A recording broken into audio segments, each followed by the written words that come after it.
Whether you're driving a Cavalier or rolling in a Corolla, every one of us wants to get the most mileage out of our cars. Diaz Holly has a 1991 Honda, just bought it last year. He is trying to keep it as long as possible.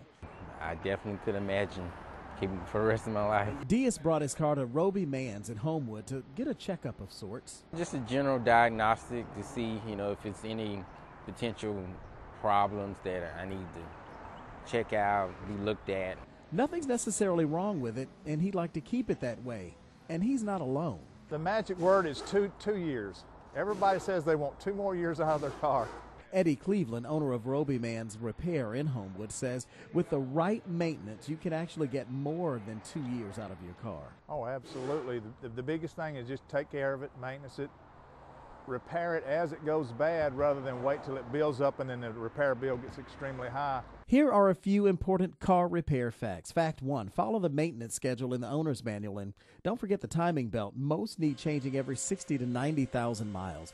They aren't cheap, but less expensive than the damage cost if it breaks. Fact 2, do your homework. Many cars have known problems that can pop up with mileage, so check out websites and forums and blogs about your car. Fact 3, well, it's interactive. Listen for new noises. I actually do. I actually turn off my radio to, if I hear something that sounds unusual, I definitely do that. Here are some other tips. Fact 1, drive the car gently, not like you're on the Talladega Superspeedway, even though a little pedal to the metal every once in a while won't exactly hurt your car. It'll actually help. Fact 2, allow the car to warm up. Don't jump in and go. Warm-ups allow time for oil to reach the cylinders. And don't hammer that gas pedal while it's warming up. Just let the car idle. Fact, never let the fuel get so low that you're about to run out of gas or run out of gas. It could actually affect how the engine injects fuel to run and could eventually cause some engine problems. And here's another one, perhaps one of the biggest.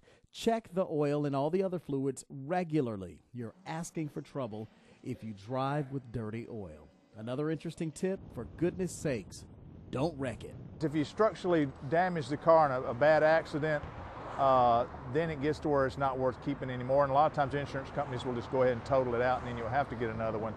And here's another important tip. If you're driving along and you see a light that pops on that says check engine or service engine soon, do not ignore it. It's okay to drive a short distance with that light on, but you need to get that checked immediately.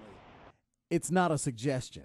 They mean something, yeah. It's just what it says, a warning. And speaking of, the biggest mistake you can make when it comes to your car? Putting it off. Putting off maintenance is one of the worst things you could ever do. It sounds like you're saving a few dollars, but a year down the road, you'll spend more than you will if you went ahead and done it when you needed service done. And that's why Diaz dropped in to keep his car as long as possible and avoid costly repairs down the road. And perhaps one of the most important tips I can pass along to you to keep your car running, find a mechanic that you absolutely trust and tell your mechanic what your goals are. If you'd like to keep your car running up to 250,000 miles, tell the mechanic and they'll probably check things a little bit differently. Rod Carter, NBC 13 HD News.